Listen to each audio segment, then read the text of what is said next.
সালটা কত জানো তো? 2025। এখানে জামা কাপড় পাল্টানোর মতো সম্পর্কও পাল্টায়। সবাই এখন অপশন খোঁজে, আলটিমেট কেউ চায় না।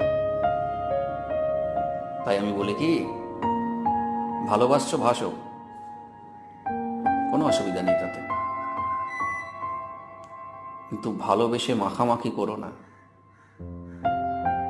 ভালোবেসে অন্ধ হয়ে যেও না। যে তোমার সাথে আছে ঠিক আছে, আর যে তোমার সাথে থাকতে চায় না তাকে জোর করে আটকে রাখার চেষ্টা করো না। বরং তাকে বলো, যা যা সিমরান, জিলে আপনি জিন্দেগি। বাকি আসছে বছর